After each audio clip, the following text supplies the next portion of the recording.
अमार शाह वो sub inspector जो हैं वो डकैतियाँ भी करते थे, फिर बावर्दी वो अपने फ़राइज़ भी सर अंजाम दे रहे थे। पुलिस अफसर नहीं, ये डाकू हैं, ये इसकी पहली कार्रवाई नहीं होनी। अगर इलाके का SHO ईमानदार है तो उस इलाके में पेड़ जराइम नहीं होंगे। अच्छा पाशा साहब, यहाँ पे ये मैं क्वेश्चन करना चाहूँगा कि पुलिस कहाँ डी ट्रैक हो रही है, कौन से ही ट्रैक पर निकल पड़ी है कि रिसेंट आपने देखा कि अमार शाह कोई हैं वो सब इंस्पेक्टर जो हैं वो डकैतियाँ भी करते थे, फिर बावर्दी वो अपने फ़राइज़ भी सर अंजाम दे रहे थे और आवाम की जानो माल की वो हिफाजत भी कर रहे थे। मुझे थोड़ा सा इसमें डीपली बताएं कि अमार कैसे डकैतियाँ करता था, किस तरह वारदात डालता था, फिर अक्टूबर के महीने में वो उसी शख्स को कैसे लूटता था, ये थोड़ा सा तफसीलन बताएं। अच्छा, इसमें मैं शायद ये भी नज़र आता है कि चूँकि CCD के खौफ की वजह से डाकुओं की एक बड़ी तादाद तो या तो पकड़ी गई या मारी गई। ठीक है। ठीक है। और कई खौफ के मारे ज़रा मुतात हो गए कि उन्हें पता है कि पकड़े गए तो अंजाम तक पहुंच जाएंगे CCD के हाथों। ठीक है। तो वो फील्ड खाली थी थोड़ी सी ना, फील्ड खाली तो वो थी। फिर उमार शाह ने सोचा होना है कि ये खिदमत मैं खुद सर अंजाम दूँ, वो जो डाकुओं ने सीटें छोड़ी हुई हैं तो ये जिम्मेदारी मैं अंजाम दे दूँ। तो शायद वो इसलिए डकैतियाँ कर रहा था। खैर ये तक मजाक की बात है जी। हमेशा एक बात मैं करता होता हूँ कि जहाँ पुलिस को एक जराइम पेशा अनासर से हमेशा ही एक चैलेंज रहते हैं उनके लिए ना, बिल्कुल मुकाबला रहता है पुलिस का, पुलिस उनके खिलाफ कार्रवाइयाँ भी करती है, उन्हें गिरफ्तार भी करती है, मुकदमात का अंदराज भी होता है, ये सारा चीज़ पुलिस का एक ड्यूटी है। वहाँ जिस चीज़ को नज़रअंदाज किया जाता है वो है कि इन्हें अपनी सफ़ों में एक एहतसाब का अमल रखना चाहिए, अपनी सफ़ों पर नज़र रखनी चाहिए। बिल्कुल। ये पहली दफ़ा नहीं वाक़या हुआ, बहुत सारे ऐसे मामला हुए हैं कि जिसमें पुलिस की इन्वॉल्वमेंट नज़र आई है, बहुत सारे ऐसे मामला हुए, इससे पहले भी कई ऐसे गैंग पकड़े भाई साहब। इसके बाद 4 केसेस सामने आ चुके हैं। वो बहुत गाड़ी वाला वो अगवा घर से किसी बंदे को उठा के फिर वो ताजिर को अगवा अभी तो ये रिसेंट एक हफ्ते के अंदर एक चीज़ उस तरफ भी आता हूँ, वो जो अगवा बराए तमान वाली बात है, अभी हम सिर्फ ये डाकुओं का जी बिल्कुल ठीक है। एक चीज़ पढ़ी लिखी है कि क्रिमिनल पुलिस की पुश्तपनाही के बगैर अपनी सर्वाइवल नहीं कर सकता। ओके। अगर इलाके का SHO ईमानदार है तो उस इलाके में पेड़ जराइम नहीं होंगे। ठीक है। जिसे हम पेड़ जराइम कहते हैं। ठीक है। उसमें जुआ है, उसमें मुंशियात है, उसमें फाशी के अड्डे हैं, या जिस तरह ये गेस्ट हाउसेज या होटल्स होते हैं, ये पेड़ जराइम है जिनकी बाकायदा मंथलियाँ दी जाती हैं। ठीक है। वो चाहे SHO को जाती हैं, चाहे निचले अमले को जाती हैं, या उससे ऊपर भी जाती हैं। अगर एक ईमानदार SHO तैनात होता है इलाके में तो उस इलाके में मुसीबत बन जाता है। ठीक है। क्योंकि वो पैसे नहीं लेगा, वो मंथली नहीं लेगा, तो वो फिर पेड़ जुराइम होने नहीं देगा, ना वो जुआ होने देगा, ना वो मुंशियात बिकने देगा, ना वो किसी गेस्ट हाउस या होटल को कोई इलीगल एक्टिविटी करने देगा। ठीक है। इसी तरह ये जो जराइम पेशा लोग चोर डाकू होते हैं, इनके साथ कहीं ना कहीं कोई ना कोई करप्ट मुलाजम या थानेदार जरूर मिला होता है।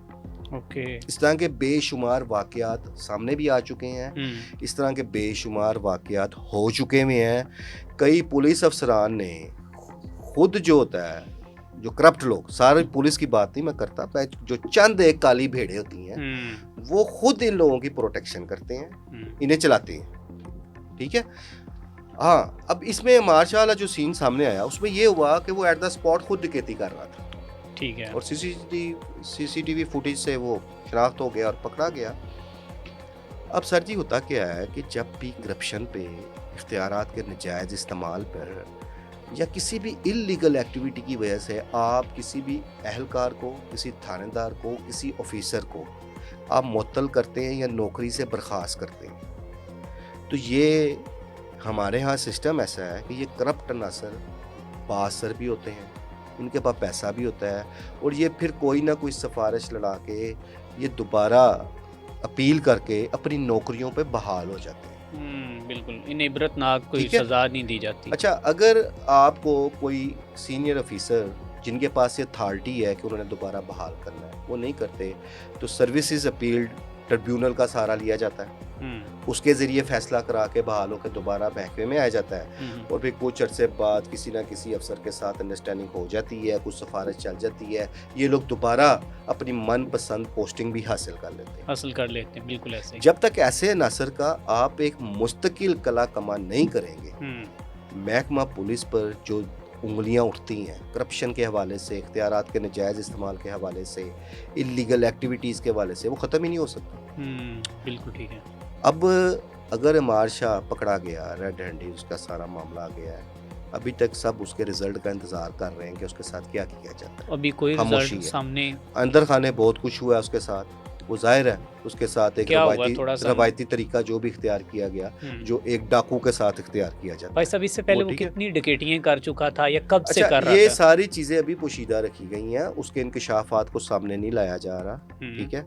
लेकिन इसमें मैं एक क्रेडिट DIG ऑपरेशन लाहौर को ज़रूर दूंगा, फैसल कामरान को। ठीक है। वो क्यों दूंगा कि उन्होंने इस सारे मामले को पोशीदा नहीं रहने दिया। ठीक है। उन्होंने खुद आके मीडिया पे उसके बारे में डिटेल बिल्कुल बयानात दिए हैं। वरना अफसरान होते हैं कि यार महकमे की बदनामी है, बात को दबा दो। इस हम्म। बात को दबाया भी जा सकता था, बिल्कुल उन्होंने नहीं दबाया। ठीक है। दूसरा DIG साहब ने क्या काम किया, जो अच्छा काम किया मेरे से, कि CCD को भी उन्होंने पकड़ा।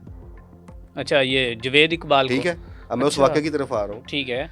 वो क्रेडिट भी मैं DIG ऑपरेशन लाहौर को देना चाहूँगा, फैसल कामरान को, कि उन्होंने एक तरह का CCD को हाथ डाला। अच्छा, ठीक है। DIG फैसल कामरान ने CCD को हाथ डाल दिया? कैसे हाथ डाला? हम्म। जब ये वाक़या होता है, वलीद नामी नौजवान को घर से उठाया जाता है, जी। ठीक है, जो एक निजी हाउस सोसाइटी का रैशी है था, कानाली साइड का, उठा के तो उससे तमान मांगा जाता है 5 करोड़ रुपए। अब ये पठानों वाली डील हुई है ना, जी तो आप पठान से कारपेट लेने जाए तो वो कहता है 10,000 का है, तो बाद में वो आपको 1,000 रुपए में भी दे देगा। 1000 बिल्कुल। ये 5 करोड़ से मामला चला। ठीक है। अच्छा, तब तक उन्हें ये तो पता था उसके घर वालों को कि ये पुलिस वाले हैं, क्योंकि जब उनको उसको उठाने गए हैं तो 2 ये पुलिस में वर्दी में थे, बाकी सिविल कपड़ों में थे, जो एक तरीके कार होता है। देखे मनमानी उनकी कितनी अच्छा, की बदमाशी उसके बाद 5 करोड़ से मामला आ गया 4 पे, 4 से 2 करोड़ पे, 2 से 1 करोड़ पर, फिर 80 लाख पे, और एंड 40 लाख में डील हुई। अब जब वलीद के लुआइकीन ने पुलिस को इत्तला नहीं थी, लेकिन उनके किसी जानने वाले ने DIG तक ये बात पहुंचा दी हुई थी, ओके। और DIG ने मुतलका SP की ड्यूटी लगा दी हुई थी कि सारे मामले को लुक आफ्टर करो। हम्म। हो सकता है कि वो पुलिस वर्दियों में आए हों डाकू, या अगवाकार जो हैं वो पुलिस वर्दियों में आए हों, तब तक ये कन्फर्म नहीं था कि ये CCD वाले। उसके बाद जब ये डील चल रही थी तो फिर पुलिस, मुतलका पुलिस के जो अफसर थे, वो ही वलीद के वालिद और भाई को फिर चला रहे थे। वो टेलीफोनिक गुफ्तगू कराते थे, रिकॉर्डिंग भी करते थे, इन्हें सिखाते थे आपने क्या बात करनी है। इस दौरान उन्होंने 40 लाख की रकम का अरेंज भी किया। फिर जिस दिन रकम देनी थी उस दिन उन्हें पहले आधा शहर तो घुमाया गया, कभी वो कहीं बुलाते थे, कभी कहीं बुलाते थे, कभी कहीं बुलाते थे, एंड LOS स्टॉप पे बुलाया उन्होंने। ओके। और जब वो 40 लाख रुपया देने गए तो फिर ऑपरेशन पुलिस वहाँ मौजूद थी। इसमें SHO काना, उनका भी जिक्र आता है कि वो टीम की क़यादत कर रहे थे। उन्होंने उस इंस्पेक्टर को और कांस्टेबल को पकड़ लिया। अच्छा, अब पकड़ा किसको? CCD के इंस्पेक्टर को, और ऑन ड्यूटी इंस्पेक्टर है, कोतवाली में ड्यूटी कर रहा है, CCD कोतवाली में। इससे पहले वो CCD इकबाल टाउन में तैनात था। ठीक है। ठीक है, इस बात को भी दबाया जा सकता था, लेकिन DIG ने दबने नहीं दिया। अच्छा, आपको उन्होंने लगता है ना सिर्फ एडिशनल IG, हाँ, CCD मैं यही है, बात शेर करने जफर लगा था, चट्टा, उन्होंने कोई कॉल तो की होगी उन्हें यार, भी, हाँ, की हो उनके गया है। नोटिस में लाया जी, हमने CCD पकड़ लिया है। तो अपने चट्टा CCD साहब ने को क्या पकड़ कहा लिया। होगा? ठीक है, जाहिर है ये चीज़ चट्टा साहब के लिए इस शॉकिंग हवाले से न्यूज़ थी। शॉकिंग जरूर होगी। नहीं, शॉकिंग ज्यादा नहीं होगी, क्योंकि वो भी इसी महकमे में सर्व करते आए हैं, अच्छा, नीचे से मतलब उन्हें ऊपर पता आए हैं। होता है। ठीक है। उन्हें पता होता है कि ये पुलिस एहलकार क्या करते हैं, हम्म। थानेदार क्या करते हैं।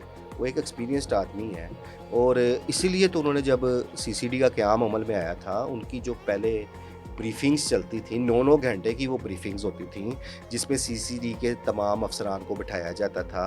आगाज़ की बात कर रहा हूँ, उसमें 9-9 घंटे कंटिन्यू ये ब्रीफिंग्स चलती थी, मीटिंग्स चलती थी। एक चीज़ उसमें तय हो गई थी कि करप्शन पे ज़ीरो टॉलरेंस पॉलिसी। अगर जराइम पेशा अनासर के ख़िलाफ़ कार्रवाई में ज़ीरो टॉलरेंस पॉलिसी रखनी है ना, तो फिर करप्शन पे भी ज़ीरो टॉलरेंस पॉलिसी होगी, वो मैं बर्दाश्त नहीं करूँगा। उसमें उन्होंने एक बड़ा अच्छा काम किया था।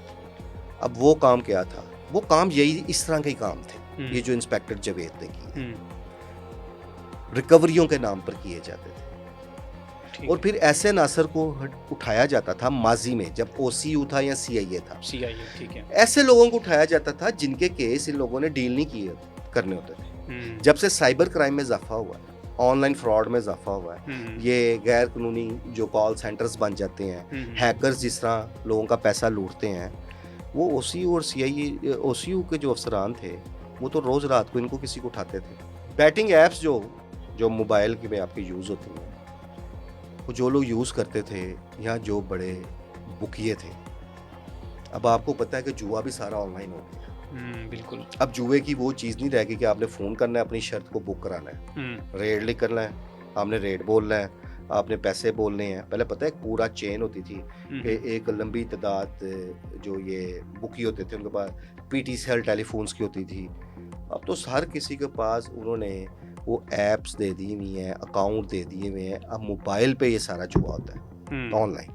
बिल्कुल। अच्छा पाशा साहब, सुन लें इसमें जी ये लोग क्या करते थे, ऐसी ऐप्स को यूज़ करने वाले जो जुए की ऐप्स थी और बैटिंग करते थे उन लोगों को उठाते थे, उनसे रात को दिहाड़ी लगाई छोड़ दिया। ठीक है। ऑनलाइन फ्रॉड करने वालों को उठा दिया, साइबर क्राइम के। अब केसेस तो ये FIA के होते थे, बिल्कुल। साइबर क्राइम तो FIA देखती है, जी। लेकिन डील ये पुलिस वाले करते थे। सिर्फ OCU वाले नहीं, मोर के मुख्तलिफ थानों में ऐसे करप्ट थानेदार और अहलकार आज भी मौजूद हैं जो अपनी हदूद से निकल कर बहुत दूर किसी और थाने के दूर से बंदा उठा लाते हैं, दिहाड़ी लगाते हैं, छोड़ देते हैं। इवन ऐसे भी वाकयात लाहौर पुलिस में हो चुके हैं। अगर हम एक डिटेल में बात कर रहे हैं तो भी बताता हूँ कि आपको पता है कि लाहौर के कुछ मुख्तलिफ होटल्स के बाहर एक शराब फरोख्त करने का सिलसिला होता है बिल्कुल। बड़े पकड़े भी बड़े परमट के नाम पे इलीगल शराब भी फरोख्त होती है। अब वो जो होटल्स हैं वो लाहौर के 3 थाने ऐसे हैं जिसमें किला गुजर सिंह है, जिसमें सिविल लाइन है, और गालबन ये 2 तो मेन थाने हैं ना जिनकी हदूद में जो होटल्स हैं और वहाँ पे शराब फरोख्त की जाती है। अब इन 2 थानों के अलावा पता लगता है कोई एक चौथा थाने से आए हैं एहलकार सफ़ेद कपड़ों में, और वो वहाँ से किसी ना किसी शराब फरोश को उठा के लेके हैं, ले जाके उसको पकड़ के बंद कर दिया है, बाद में उसे मारा पीटा भी, उससे पैसे भी लिए और फिर छोड़ दिया है। अगर कोई फटा बढ़ गया तो उस पर कोई ना कोई झूठा सच्चा पर्चा भी दे दिया। अगर शराब का भी पर्चा दिया है तो उन्होंने अपने इलाके का वकुआ बना दिया कि वहाँ से रिकवरी की थी। ये चीज़ें पुलिस में अभी तक चलती हैं। ठीक है। इसी तरह ये जो इंस्पेक्टर जवेद जैसे करप्ट लोग, ये डाकू हैं, ये पुलिस अफसर नहीं, ये डाकू हैं। ये जो कार्रवाइयाँ करते हैं जिस तरह की न की हैं, ये इसकी पहली कार्रवाई नहीं होनी। अब मज़ा तो तब आए कि CCD वाले इसके तमाम जराइम की फरिश्त को सामने लाएं। एक जराइम पेश अनासर अब इतने दिन से CCD के पास है, ठीक है, मुकाबला हुआ, एक डाकू को पकड़ा जाता है, एक मुजरम को पकड़ा जाता है, उसके इंकशाफात लिखे जाते हैं ना। बिल्कुल। ठीक है। अब CCD को चाहिए, उन इन्वेस्टिगेशन अफीसरान को चाहिए जो इंस्पेक्टर जावेद की तफ्तीश कर रहे हैं, इसके सारे इंकशाफात सामने लाए ना पूरी ईमानदारी के साथ, तो इस किस्म की कई वारदातें उसमें से निकलेंगी, क्योंकि पुलिस करती थी।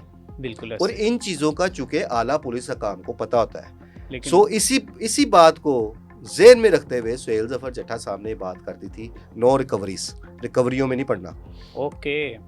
और जो आप लोगों को एक पॉलिसी फ्रेमवर्क दिया जाएगा, जो आपको एक पॉलिसी दी जाएगी, जो केसेस हम लोगों ने डील करने हैं उन केसेस से बाहर नहीं जाना। जिसके बाद क्या हुआ था कि लाहौर में जितने 9 CCD सेंटर्स हैं, ठीक है, वो सारे बंदे गए थे, कंट्रोल में आ गए थे। ठीक है। और वो इस किस्म की जो माजी में हरकतें OCU में होती थी, वो जब से CCD बना था वो नहीं हो रही थी।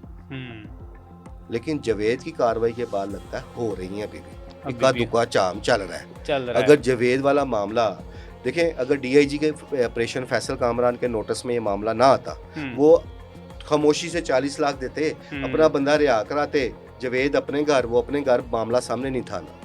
सो अब ये जो मामला सामने आ चुका है, CCD के लिए ये एक इम्तिहान है कि वो अपने ऐसे करप्ट अनासर जो उनकी सफ़ों में मौजूद हैं उनका सफाया करें। बिल्कुल ठीक है। CCD का एक खौफ, एक धाक तो बैठ गई है, ठीक है, और इसमें कोई शक नहीं कि जराइम की रेशो है जो नीचे भी आई है, ठीक है, और लोग डर रहे हैं। फुल फ्राई, हाफ फ्राई की टर्म्स यूज़ की जा रही है, और उसमें जो कुछ हो रहा है वो तो किसी से अब ढका छुपा नहीं है। लेकिन इसके साथ साथ CCD को अपना एक एतमाद बनाने के लिए लोगों में ये ज़रूर करना चाहिए कि जो इनकी सफ़ों में आज भी करप्ट थानेदार हैं या करप्ट अफसर हैं या करप्ट अहलकार मौजूद हैं, उनके खिलाफ ऐसा एक्शन लेना चाहिए कि जो दूसरों के लिए एक मिसाल बन जाए निशान और इबरत फिर हो। दूसरे अपना किबला भी दुरुस्त करें और इस बात हम्म, से खौफ खाएं कि अगर हम कोई इलीगल एक्टिविटी करेंगे, अपनी हैसियत का नाजायज़ फ़ायदा उठाएंगे, तो फिर हमारे साथ क्या हो सकता है। ठीक है। जहाँ सीसीडी एक जराइम पेशा लोगों को एक मिसाल बना रही है दूसरों के लिए हम्म, कि जो लोग जराइम पेशा थे वो अंडरग्राउंड हो गए, इसमें तो कोई शक नहीं। बिल्कुल। बड़े बड़े बदमाश मैंने देखे हैं कि जिन्होंने अपनी एक्टिविटीज़ को बंद करके अपने घर बार ही छोड़ दिए हुए, अपने इलाके ही छोड़ दिए हुए, बिल्कुल। और वो खामोशी से कि जिसे कहते हैं एक गोशा गुमनामी इख्तियार कर चुके हैं। बिल्कुल। तो वहाँ सीसीडी के एडिशनल आईजी सुहेल जफर चट्टा पर भी ये भी जिम्मेदारी आयद होती है कि वो सीसीडी में मौजूद करप्ट अनासर को भी महकमे के दीगर अफसरान के लिए एक मिसाल ज़रूर बनाए, बिल्कुल ठीक है। ताकि कोई इंस्पेक्टर जवेद जैसी हम्म, एक्टिविटी ना करे।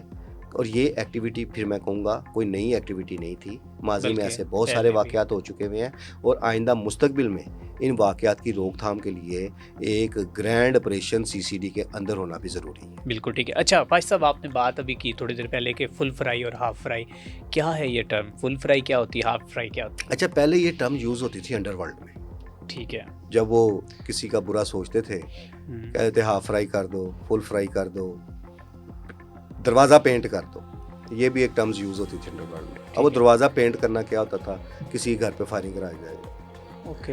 हाफ फ्राई क्या होता था कि टांगों पे गोलियां मरवा दी जाती थी, उसे आप हाफ फ्राई कहते कितने थे। मुकदमात के ठीक बाद है। हाफ फ्राई होता था? अच्छा, नहीं मैं आपको बता रहा हूँ कि ये टर्म्स पहले अंडरवर्ल्ड में सुना ठीक है। करते ओके थे। ओके, बाद ठीक में है। इधर आएंगे हम। फुल ठीक फ्राई होता है कि बंदे को जान से ही फारग कर दो। है। ओके। अब आजकल ये भी टर्म्स जो एक अंडरवर्ल्ड में पहले चलती थी अब सीसीडी के हवाले से चलना शुरू हो गई है। ठीक ये है। कोई लफ्ज़ सीसीडी ने नहीं निकाला, ओके। ये तो आप कह लें कि आम लोगों की ज़ुबान में बोला जाता है ना कि वो फुल फ्राई हो गया है, वो हाफ फ्राई हो गया है, किसी के नेफे में पिस्टल चल गया है। अब उसमें यही है, हाफ फ्राई है, किसी को आप ज़ख्मी कर दें, किसी की टांग में गोलियां लग जाएं, किसी का बाजू तोड़ दें, किसी की टांग तोड़ दें, जो चल रहा है आजकल। ठीक बिल्कुल। है, वो फुल फ्राई होता है कि आप उसे रुखसती कर दें। ठीक तो है। ये टर्म्स जो हैं ये लोगों की बनाई हुई हैं, कोई ऑफिशियली लैंग्वेज नहीं है, ठीक है। बस ये आम रूटीन में एक ज़ुबान यूज़ होती है।